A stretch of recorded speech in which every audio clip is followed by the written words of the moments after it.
Bonjour, c'est Isabelle Sansonetti, bienvenue sur mon podcast Injonction et Bistouri. Pour ce premier épisode de la rentrée, j'ai échangé à distance avec la journaliste Géraldine Dormoy qui vit désormais près de Montélimar. Créatrice du blog Café Mode, elle a longtemps chroniqué sur le sujet, sur le site de l'Express, et écrit désormais pour Marie-Claire.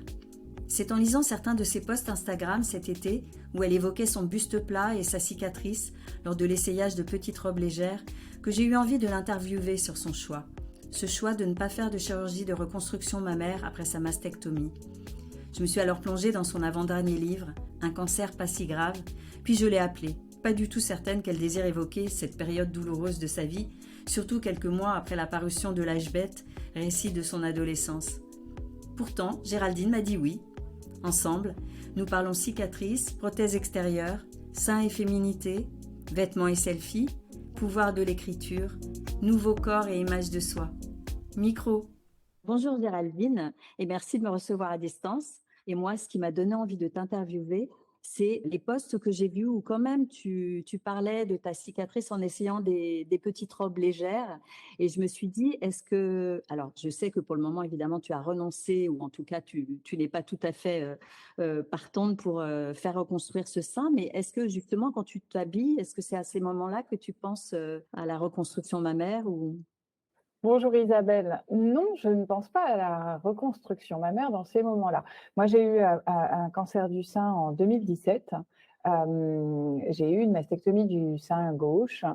Et en fait, j'ai une petite poitrine, ça compte énormément. Et le seul moment où il m'arrive de repenser à cette possible reconstruction, c'est quand mon cancérologue me voit pour la visite de contrôle annuelle et qu'il me demande si j'ai changé d'avis. Et jusqu'à présent, chaque année, je lui dis « Non, docteur, je n'ai pas changé d'avis, je suis très bien comme je suis ». Les essayages de robes légères, ça a été une vraie interrogation au début, les premières années, parce que j'ai fait le choix de ne pas me faire reconstruire pour plein de raisons qu'on va sûrement explorer ensemble. Oui.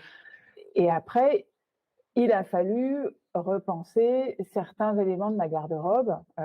Les robes bustiers, c'est sûr que j'en porte plus, alors que j'adorais ça et que j'en portais souvent, parce que quand on n'a pas beaucoup de poitrine, on peut se permettre plein de robes sans soutien-gorge, ce qui était mon cas. Je ne porte plus du tout de soutien-gorge, mais il y a pas mal de robes d'été qui ne tombent plus joliment quand on a un sein en moins. Mais j'ai trouvé la parade, j'ai trouvé des façons de m'habiller qui me conviennent et qui font que je ne suis plus... j'ai pu être un petit peu frustrée au début et j'ai plus l'impression de l'être. J'ai fait le deuil de tout ça. Et qu'est-ce qui t'a arrêté alors jusqu'ici dans la reconstruction mammaire et qui t'arrêtera peut-être définitivement d'ailleurs, mais les freins, c'est quoi? Mais en fait, c'est rigolo de poser même la question comme ça. C'est que j'ai même pas l'impression d'avoir été arrêtée. C'est que pour moi, ça n'était pas un chemin nécessaire. J'avais pas à en passer par là parce que j'ai eu 2 opérations pour ma mastectomie parce que on m'a d'abord retiré le sein et puis on m'a retiré le ganglion sentinelle, donc une partie qui était atteinte par les cellules cancéreuses et on s'en était rendu compte à la première opération parce qu'il y avait eu un prélèvement. Et donc, c'est vraiment pas rien, des opérations chirurgicales comme ça. Et j'avais aucune envie de me faire à nouveau opérer, même si c'était pour quelque chose qui n'était plus de l'ordre direct de la maladie. J'avais envie qu'on laisse mon corps tranquille. Et puis, c'est tout un processus d'accepter une mastectomie, d'accepter son corps avec une apparence très différente. Et donc, ça m'a pris du temps. Et s'il avait fallu le changer à nouveau, on entrait dans un autre processus d'acceptation de changement du corps sans avoir aucune garantie que ça me plairait à la fin, parce que j'allais pas récupérer mon sein. De toute façon, ça allait être quelque chose de différent avec une prothèse, avec peut-être un tatouage pour le téton, mais de toute façon, j'avais plus de téton.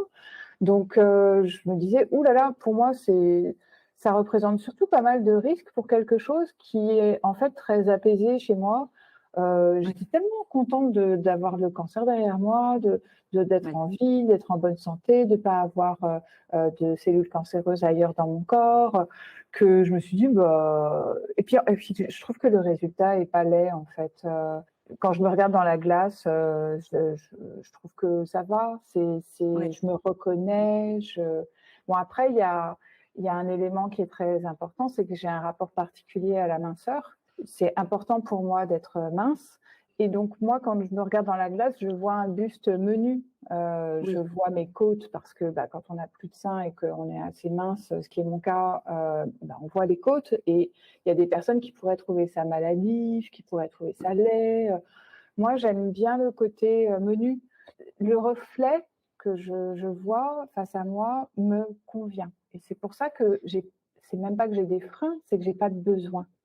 Mais je te pose la question parce que très souvent, c'est à peu près 30% des femmes qui font une reconstruction après une mastectomie et certaines disent qu'elles ont eu le sentiment de n'avoir pas eu le choix de rester buste plat parce que la pression des médecins, de leur entourage. Donc c'est vrai que la question me paraissait évidente à te poser parce que souvent, justement, on se sent un petit peu obligé au moins de réfléchir à la question. Toi, apparemment, d'abord, on t'a pas spécialement mis la pression là-dessus. À quel moment on t'a parlé de cette reconstruction possible? Parce que souvent, ça arrive assez tôt hein, dans l'annonce de la maladie et tout ça. Oui, oui. Moi, j'ai un cancérologue qui est un grand monsieur et qui est quelqu'un avec qui je me suis très bien entendue. C'est un monsieur d'un certain âge et donc il a une façon de voir certaines choses qui sont à l'ancienne. Et donc, pour Oui, lui, le schéma classique, c'est la reconstruction. Et donc, pour lui, ça allait de soi. voilà. Mais j'étais tellement sûre de moi que il a pas trop insisté. C'est même un peu une blague entre nous maintenant.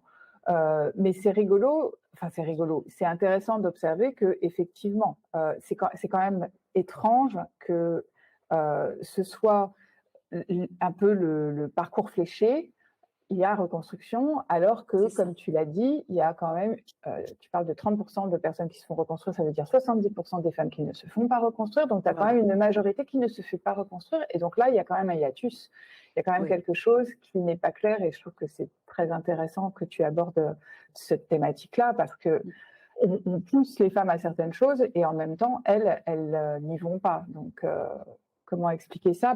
C'est complexe, hein, il y a plein de raisons. Il y a plein de raisons, mais c'est vrai que la reconstruction mammaire, c'est rarement un one-shot et ça implique souvent plusieurs interventions. Ça se déroule souvent sur plusieurs mois, voire parfois plusieurs années. Donc, c'est quand même pas rien. Et c'est vrai que dans l'imaginaire, souvent, les gens pensent que quand tu seras guéri, en fait, il y aura juste la reconstruction. Comme si c'était facile et évident, alors que c'est de nouveau, je pense, un parcours quand même hospitalier assez lourd. Donc, je comprends que 70% des femmes n'y aillent pas. Oui, tu as bien résumé les choses. Il y a vraiment une pluralité de cas. Mm. Moi, j'ai croisé le chemin de femmes qui ont eu une reconstruction immédiate. Oui, Donc, on leur a enlevé le sein et aussitôt, dans le même moment, elles ont eu une prothèse. Donc ça, c'est un cas très particulier. J'avais des rayons après. Je pouvais pas. Enfin, dans mon cas, on ne pouvait pas. De toute façon, la question ne se posait pas. Il fallait attendre oui. pas mal de mois après des traitements lourds. Euh, et après, si on est comme dans mon cas, et que ça ne peut se faire qu'après les traitements lourds, il y a plusieurs façons de faire une reconstruction. Mais moi, quand j'ai commencé à me renseigner, parce que je voulais quand même savoir un peu quelles étaient les options, et que j'ai vu qu'il y avait des fois où c'était douloureux, que j'ai vu qu'il y avait des fois où on allait te prendre de la graisse à d'autres endroits du corps, et puis il y a le coût. Moi, je m'étais renseignée, je savais qu'il y avait des dépassements d'honoraires qui étaient importants, alors que Mm. quand on sort d'un cancer, on a déjà mis pas mal la main à la poche. Il y a pas mal de cas où moi j'étais soignée partiellement en clinique. Oui, Donc j'avais envie d'arrêter les frais oui, c'est ça. aussi. Et si on se fait soigner, on peut se faire soigner à l'hôpital. Et à ce moment-là, il y a des délais qui sont très importants. Mm. Tout ça, je trouve qu'il y a pas mal d'éléments qui font que c'est décourageant. Mais de toute façon, Oui. moi, je m'étais plus renseignée par acquis de conscience, mais ma décision était déjà faite, en fait. Oui, parce qu'en fait, très tôt, d'ailleurs, avant même la mastectomie, tu dis que tu réfléchis à l'après et tu écris dans ton livre que cela ne te dérange pas plus que ça de perdre un sein et que tu commences à faire le deuil avant même d'aller te faire opérer. Alors moi, quand j'ai lu ce passage, je me suis dit que tu avais un sacré mental. Tu avais déjà presque avancé ta décision par rapport à ça. Oui, et puis je pense que ça dépend de l'âge qu'on a aussi, de la situation dans laquelle on est dans sa vie personnelle. Mm. Moi, j'avais 40 ans passés, j'étais mariée depuis longtemps avec un amoureux qui a eu un comportement vraiment très, très compréhensif. Tout ce qu'il voulait, c'était que sa femme retrouve la santé et vive les choses de la manière la moins traumatisante possible. J'avais déjà eu mon enfant. J'en Ouais. voulais pas d'autres. Tous les indicateurs étaient un peu au vert pour que il n'y ait pas d'enjeu. Si j'avais eu 25 ans et toute ma vie affective à construire, ça aurait été une toute autre histoire, je pense. Mais Oui. j'étais plutôt détendue sur le sujet. Et puis, moi, j'aimais beaucoup mes seins, mais j'avais conscience que c'est pas un organe vital et donc la situation était grave, même si c'était un cancer pas si grave, puisque ça a été de Oui. mon livre. L'essentiel était que je retrouve la santé et j'allais apprendre à vivre avec une poitrine bigou, une poitrine asymétrique. Tu as porté une prothèse extérieure au début, notamment peut-être pour pas mettre les autres mal à l'aise. C'est comme ça que tu le racontes dans ton livre. J'ai envie de te dire, est-ce que c'est pas aussi toi pour te réconforter, te sentir mieux, ou c'est vraiment par rapport au regard des autres ou... Oui, ça faisait beaucoup d'un coup. Donc, quand on ne sait pas, eh ben, on suit la façon de faire qu'on vous indique. Et donc, on m'avait dit qu'il y avait des prothèses. Bon, bah, évidemment que je me suis choisi la prothèse et que je la portais tout le temps. Et puis, c'est au fur et à mesure que on se rend compte que bah, voilà, quand il fait chaud, ça colle, que quand on fait du sport, elle se barre. Et là encore, comme moi j'avais une petite poitrine, bon, est-ce que vraiment les gens remarquaient la différence? Ça ne me semblait pas certain. Ça aurait été complètement différent si j'avais eu une grosse poitrine. Là, je me disais, bah, en fait, tu t'embêtes peut-être beaucoup pour pas grand-chose. Et puis, un jour, j'ai croisé le chemin, c'était au Festival de la mode de hier, et j'ai croisé le chemin d'une créatrice qui était passée par un cancer du sein et qui avait inventé une sorte d'accessoire qui n'était même pas un soutien-gorge, c'était vraiment un objet très particulier en tissu pour les femmes qui n'avaient qu'un seul sein. Elle avait une façon d'être, elle avait une façon de se mouvoir qui était tellement décomplexée, tellement gracieuse. Les Oui. photos qu'elle avait faites pour me présenter sa création étaient tellement sensuelles et je me suis dit, mais voilà, en fait, il me manquait juste un modèle. C'est toujours l'histoire de Chimamanda Ngozi Adichie. Il faut beaucoup d'histoires. Comme ça, on pioche dans les histoires plutôt que si c'est une histoire unique, eh ben, on suit l'histoire unique parce qu'il n'y en a qu'une. Mais c'est très important d'avoir une pluralité d'exemples. Et là, j'ai eu un exemple qui a fait que bah, le lendemain, j'ai balancé ma prothèse et je l'ai encore gardée un petit peu après pour aller me baigner parce que c'était encore un autre frein où je me disais, bon, quand même, quand tu es en maillot de bain, les gens vraiment le voient. Et puis en fait, maintenant, je me dis, bah oui, ils le voient. Mais bon, c'est Oui. pas Qu'est-ce grave. que ça peut faire? Oui. Donc, je me rends bien compte que quand je dis des choses un peu trop franchement, je me souviens d'un cours d'aquabike où on se changeait dans les vestiaires et où je sais plus, c'est tellement, pour moi, c'est tellement partie de mon quotidien que j'ai dit, bon, ouais, j'ai un sein en moins, alors je voudrais pas choquer les gens. Et j'ai vu qu'il y avait une personne qui tiquait et qui après allait me parler, qui avait besoin de... Enfin, le cancer, de toute façon, ça renvoie à un imaginaire tellement fort que souvent, Bien sûr. les gens éprouvent le besoin d'en parler ou au contraire, ils ne veulent pas en parler. Ça fait longtemps maintenant que ça n'est plus un problème. Et en plus, à l'époque, tu avais ta grande communauté de lectrices et tu avais même ouvert une page Facebook sur le cancer où tu as pu peut-être échanger aussi sur cette question de la reconstruction ou de la non-reconstruction avec tes lectrices. Est-ce qu'il y a des discussions qui t'ont particulièrement touchée, aidée, émue? Ma communauté m'a énormément aidée et le groupe Facebook m'a beaucoup aidée aussi. Oui, en fait, je crois qu'elles m'ont beaucoup aidée dans l'accès à l'information parce que, ce sont elles Oui, qui m'ont, beaucoup, dit comment ça s'était passé pour elles, la reconstruction et oui, c'est là où j'ai vu que quand même, c'était du ouais, lourd. Donc oui, quand tu t'engages dans un truc comme ça, bah, tu sais il faut savoir dans quoi tu t'engages et que j'ai compris que c'était pas pour moi. Mais après, dans le rapport au corps, c'est quand même quelque chose d'extrêmement personnel et je n'ai pas le souvenir d'avoir eu, besoin d'en parler, beaucoup. J'ai parlé de plein de choses concernant le cancer avec, ma communauté, mais ce rapport à la cicatrice, à sa poitrine, plate, c'est quelque chose de tellement spécifique et particulier qu'en fait, c'est plus, des discussions que j'ai eues avec mon mari, oui, ce que j'ai écrit pour mon livre, des discussions que j'ai eues avec mon fils aussi parce que, oui. il était petit quand j'ai été malade et il a vu la cicatrice, donc il a réagi aussi. Je pense que je ferais les choses différemment si c'était à Oui. refaire, Ça l'a c'est impressionné? oui, ça l'a impressionné et on est dans un moment particulier, enfin, il y avait beaucoup, d'infirmiers qui venaient pour, soigner et tout ça. C'était lui qui demandait à voir, quand il y avait le changement de pansement et tout ça. Moi, je suis assez ouverte, spontanée, Oui. je l'ai laissé regarder. Bon, c'était sûrement pas une très bonne idée, mais on en a beaucoup, beaucoup parlé donc aujourd'hui, j'ai pas l'impression que ça a été un traumatisme et on verra ce qu'il dira à son psy à 18 ans donc Oui. Mais c'est vrai que la cicatrice, c'est un sujet que tu évoques beaucoup, notamment, tu en parles de manière tout à fait libre.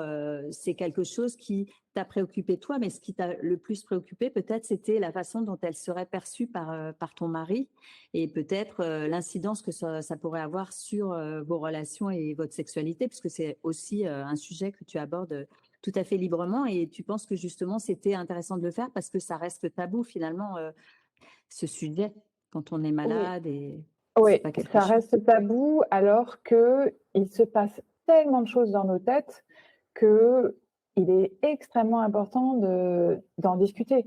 Avec, Marc, mon mari, on a eu beaucoup, beaucoup d'échanges, là-dessus parce que, on savait pas nous-mêmes ce qui se passait dans notre tête, en fait et ça a beaucoup Ouais, évolué. Lui, il avait peur de me faire mal, ça l'effrayait, aujourd'hui, il a un tout autre rapport à la cicatrice. Il y a presque quelque chose de l'ordre de l'excitation. Donc, et ça aussi, il faut être raccord tous les deux. Tout est possible, mais c'est mieux si on pose des mots dessus ou si en tout cas on fait comprendre à l'autre ce qui se passe, parce que oui. c'est pas du tout, ça se devine pas. C'est bien de réussir à garder une connexion, sur un sujet, qui est quand même, très délicat. Mais c'est intéressant ce que tu dis. Tu dis aussi que, en fait, parce qu'on a envie de te dire où tu en es où de l'acceptation de ton corps, mais on voit bien que c'est un cheminement. C'est-à-dire que là où tu en es aujourd'hui, peut-être que ça aura encore un petit peu évolué dans quelques mois. Enfin, c'est quelque chose, finalement, tu chemines avec ce nouvel état, cette nouvelle image de ton corps. Et voilà, c'est un petit peu comme si on naviguait à vue. Suite à justement au traitement, à la maladie et tout ça. C'est un peu cette idée, cette Complètement. impression. C'est complètement ça parce que, bah, le corps, continue de changer.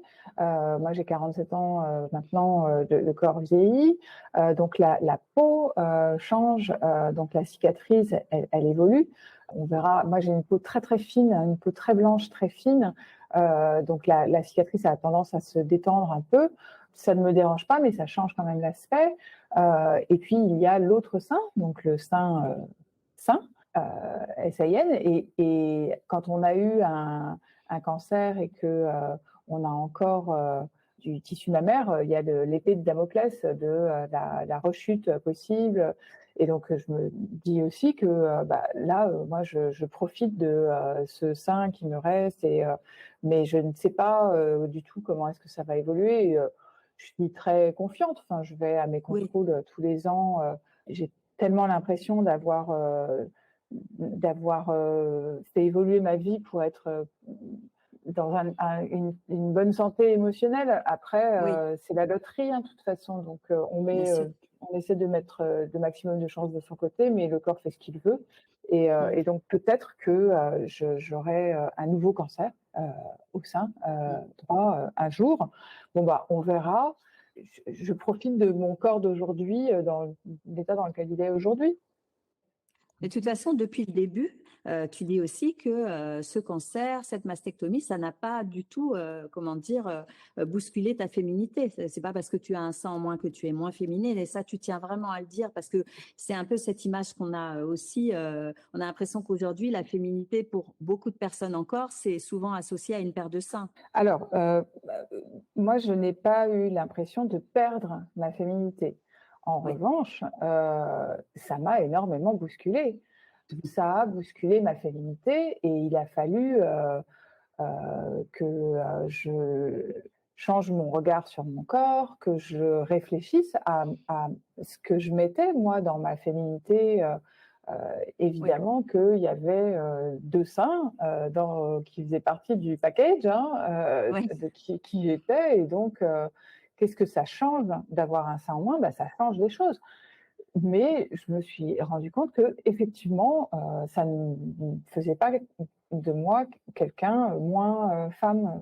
Ma féminité, je la plaçais ailleurs. Et tout ça est très souple, malléable et c'est quelque chose de beaucoup plus intériorisé finalement. oui. Mais du coup, est-ce que tu as l'impression de jouer autrement avec les codes de la féminité, peut-être que tu ne le faisais avant? Tu te maquilles autrement ou plus du tout? Enfin, est-ce qu'il y a des choses qui ont évolué dans ton propre rapport à ta féminité, puisqu'elle a évolué de fait? Oui, oui, je suis passée par plein de phases et quand j'étais malade, je voulais plus non plus me maquiller parce que justement, j'avais envie d'être à nu et de me réapproprier mon visage aussi avec beaucoup moins de cils, enfin, j'avais des sourcils, mais avec moins de cheveux. Donc, je suis un petit peu allée à l'essentiel en fait. Mais maintenant, je pense que je suis juste plus détendue sur ces signes Oui. extérieurs en fait qu'on Mm. attribue à la féminité traditionnelle, parce qu'en plus c'est vraiment, on est quand même à une époque de révolution sociétale avec une réflexion très très poussée sur le genre, les représentations. Qu'est-ce qu'on met derrière le mot de féminité? Bien Oui. malin qui pourra le dire. Enfin, c'est extrêmement personnel quand même. Moi, j'ai l'impression de l'avoir intégré à ma façon et que Mm. à ma façon, eh ben, ça passe pas forcément par du maquillage ou un sein, effectivement. Oui, d'ailleurs, dans ton prologue, tu as une phrase, tu parles de ta nouvelle androgynie et que tu te tiens à la lisière de ta féminité. C'est une très jolie phrase et tu as encore ce sentiment-là aujourd'hui, puisque maintenant ton livre, tu l'as écrit il y a 2 ans ou 3 ans même. Donc, est-ce que c'est quelque chose que tu éprouves encore aujourd'hui, ce sentiment d'être à la lisière de la féminité? Oui, mais de toute façon, moi, ma position en général, elle est souvent à la lisière des choses parce que j'aime bien observer. J'ai une tendance forte à l'introspection. Et donc, je trouve Oui, que la vie est plus intéressante quand on prend un petit peu de hauteur, on essaie de se détacher des problèmes, hein. Et moi, j'ai un tempérament assez anxieux. Donc, j'ai vite oui, fait d'être le nez collé à mes problèmes et à me noyer dans un verre d'eau. Parce que mm, quand même, dans ma vie, j'ai pas beaucoup de problèmes. Objectivement. Donc bon, le cancer a été un gros problème oui. en travers de mon sein, Sachez. mais ça m'a permis de me mettre à distance de ma féminité. Aujourd'hui, j'y pense plus vraiment Oui, et ça revient dans, par exemple, le rapport aux vêtements. Moi, je suis quelqu'un qui aime beaucoup les oui, vêtements, qui aime les tissus, la mode, les couleurs.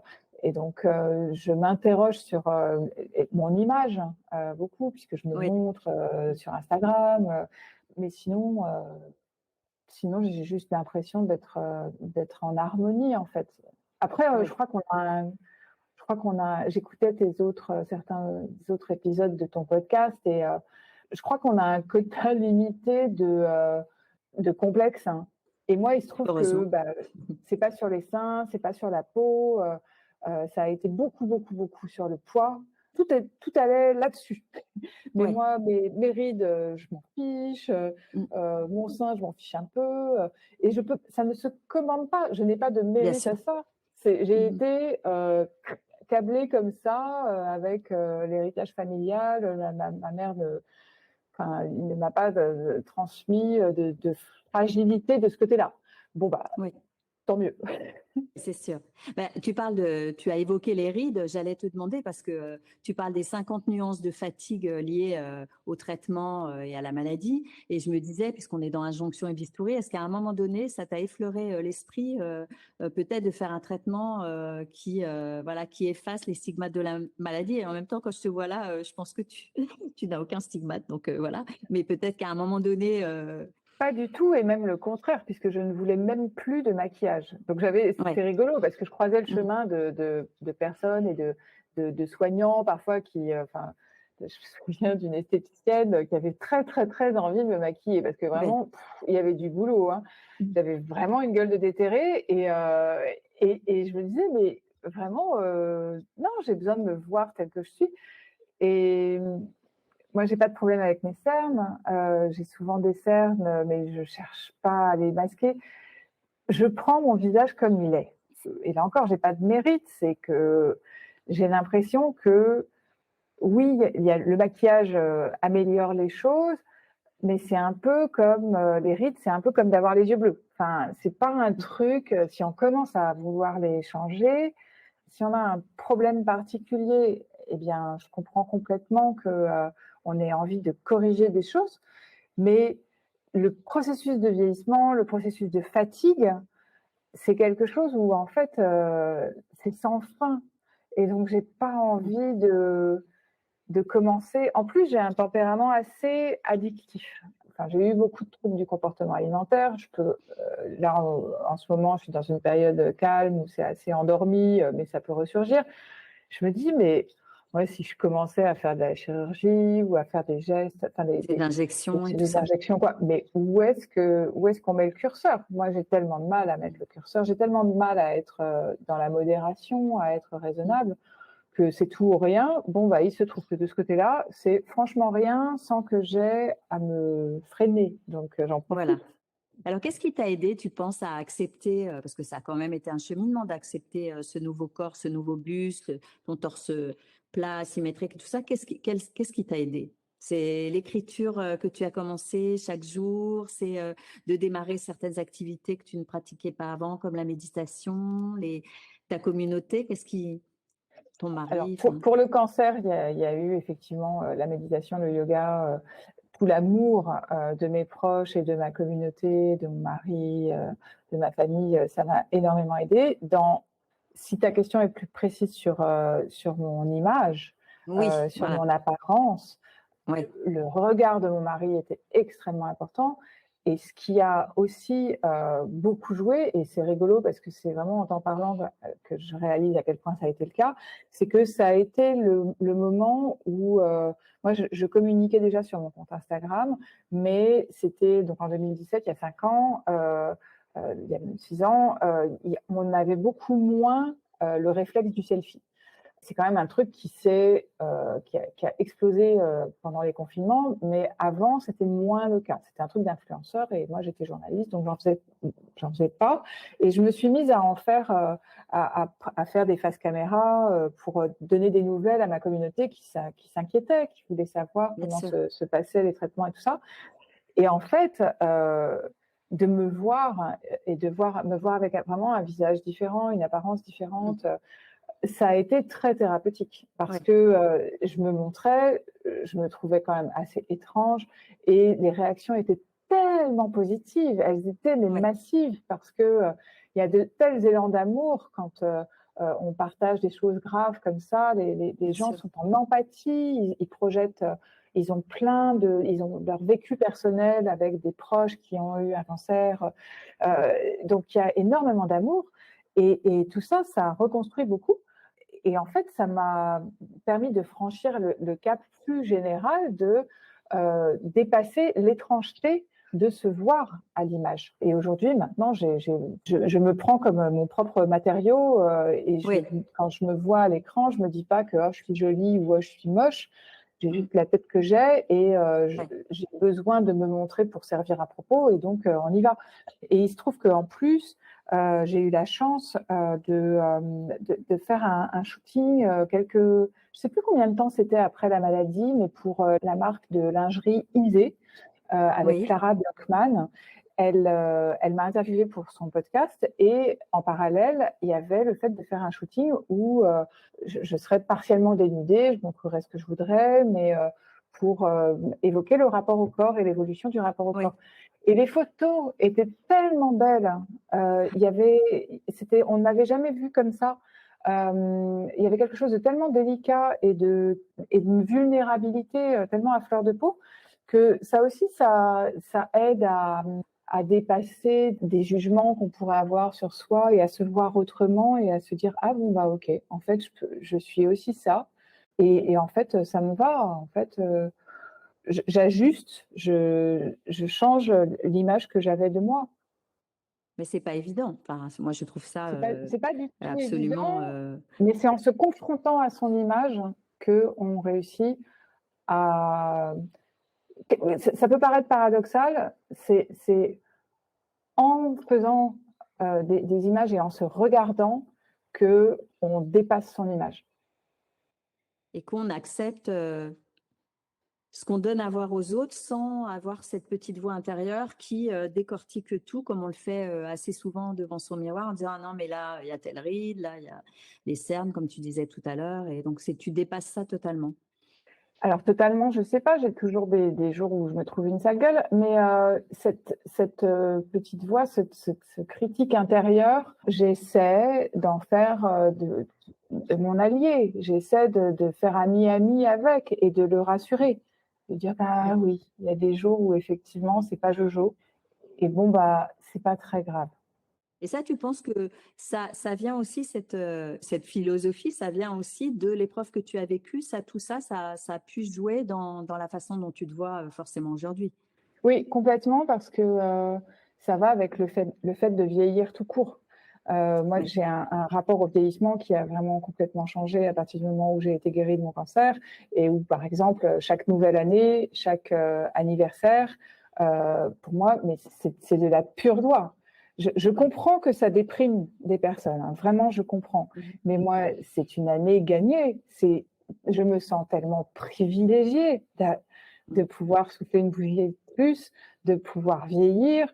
Il y a tellement de gens de mon âge qui n'ont pas cette chance. Et c'est Bien vraiment sûr. pas une posture, c'est une Oui. croyance absolue et une gratitude. Bah oui, ça s'accompagne de rides, mais elles ont une histoire, ces rides. Donc, Mhm. Bah, c'est surtout que tu n'en as pas c'est beaucoup. Enfin, là, avec ce que je vois à l'écran, j'ai pas l'impression que tu en as beaucoup non plus, mais tant mieux. Enfin, je veux dire, c'est c'est. relatif et de toute façon, j'en aurai plus demain et j'ai une peau très fine, donc il y en a quand Mm. même. Et puis, Oui, puis c'est au-delà de ça, comme tu dis. C'est-à-dire, c'est au-delà de ce qu'on voit vraiment et de ce qui est l'image de soi. C'est presque intérieur, en fait, la façon dont on décortique son image. Ça n'a même pas forcément un lien avec la réalité de ce que reflète le miroir. complètement. Et on forme un tout. Et donc, il se trouve que mes rides, je les vois même pas, mais j'ai du psoriasis. Alors, par moment, enfin, j'ai très souvent des plaques sur les jambes. Je trouve que c'est ça qui est plus visible que des rides dans mon cas. Je peux avoir une peau réactive. J'ai la peau de mes pieds qui est affreuse et mes pieds sont vraiment immondes, comme dirait Fabrice Lucchini dans La Vie discrète. Bon, bah, c'est comme ça. C'est vraiment moche. Vraiment, j'ai des parties de moi qui sont vraiment moches. Bah, take it or leave it. Si ça te plaît pas, tu regardes ailleurs. Vraiment, Bien sûr. j'ai arrêté de mettre du vernis sur mes ongles de pied parce qu'en fait, Oui, ça me saoulait. Et avant, je le faisais par politesse pour les gens dans le métro. oui. Bon, il se trouve que je ne prends plus le métro. Il y a beaucoup moins de gens qui voient mes pieds, mais aussi, bah, en fait, je m'en fiche. Alors, j'imagine qu'écrire L'âge bête, cet autre livre, ça a dû t'alléger après l'épreuve du cancer. Tu as l'impression d'être passé à autre chose. Là, je te réinterviewe sur toute cette période, mais finalement, tu es passé à autre chose et tu as mis de la distance avec cette épreuve. Oui, oui, je suis passée à autre chose, mais c'est toujours intéressant. Je suis très contente d'en parler avec toi parce que ça permet de mesurer justement ce qui évolue dans le regard que je porte sur la maladie, sur mon corps, Ouais. qui a quand même eu une forme de mutilation. L'âge bête, ça a été un livre qui m'a fait replonger dans mon adolescence et donc c'était quelque chose qui avait été amené par la réflexion du premier livre. J'avais besoin d'aller plus loin. Il y avait des Ouais. choses qui n'étaient pas passées dans mon adolescence. Il fallait que je revienne dessus et que je règle certains comptes. Et donc, je me sens beaucoup plus apaisée maintenant avec cette partie de moi énorme qui est l'adolescence, même si on n'en fait jamais le tour non plus complètement de son adolescence. Ouais. Je continue de revisiter, même bien après la sortie du livre. On essaie de trouver une forme d'équilibre. Est-ce que tu as gardé justement, puisque tu as découvert quand même, je repense à l'écriture quotidienne, manuscrite, la méditation et tout ça, elles font désormais partie de ta vie ou parce qu'à un moment donné dans ton livre tu dis, je pensais que la maladie finalement ça changeait, ça nous changeait et finalement pas tant que ça. Tu as quand même l'impression d'avoir gardé, en tout cas des ressources qui te permettent aujourd'hui de vivre et de gérer le stress et de gérer les contraintes. J'ai l'impression que c'est ce qui te souciait aussi de faire un petit ménage, ou un grand ménage. C'est terrible ce paradoxe, c'est le guépard. Il faut que tout change pour que rien ne change. On est des êtres changeants, on change tous les jours et en même temps, on ne change pas les Ouais, gens, on ne se change pas. Il se trouve que moi, ça passe par l'écriture. ouais, J'écris, j'ai plusieurs rituels le matin et un des rituels, c'est d'écrire mon journal en mode flot de pensée. Je trouve que l'écriture pour soi est un outil extrêmement puissant et très, très sous-exploité. Et donc, vraiment, ouais, mon but aujourd'hui, c'est d'aider les personnes qui en auraient envie à travers mes ateliers en ligne, à travers ce que je peux dire sur mon compte Instagram, à travers ma newsletter. Essayez parce que c'est gratuit, c'est à portée de mm, main.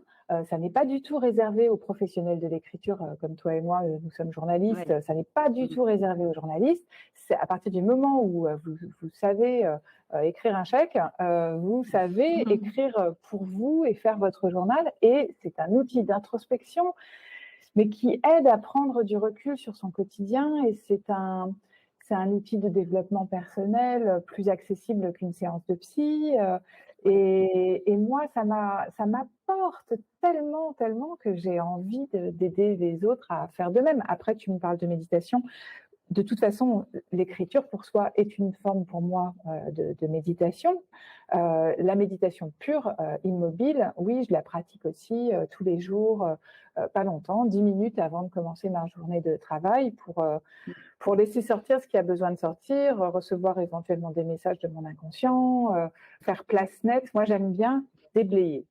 Oui, Et j'ai beaucoup de choses à déblayer.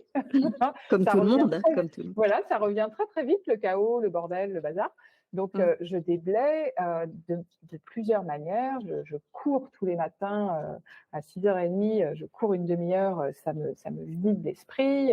Ce matin, j'ai couru en t'écoutant. C'était extrêmement Ouais, et en regardant les champs. Tout ça, ça fait partie d'une hygiène de vie. ouais. Bon, et c'est aussi le privilège de la maturité. Hein. J'étais Mm. pas comme ça à 30 ans.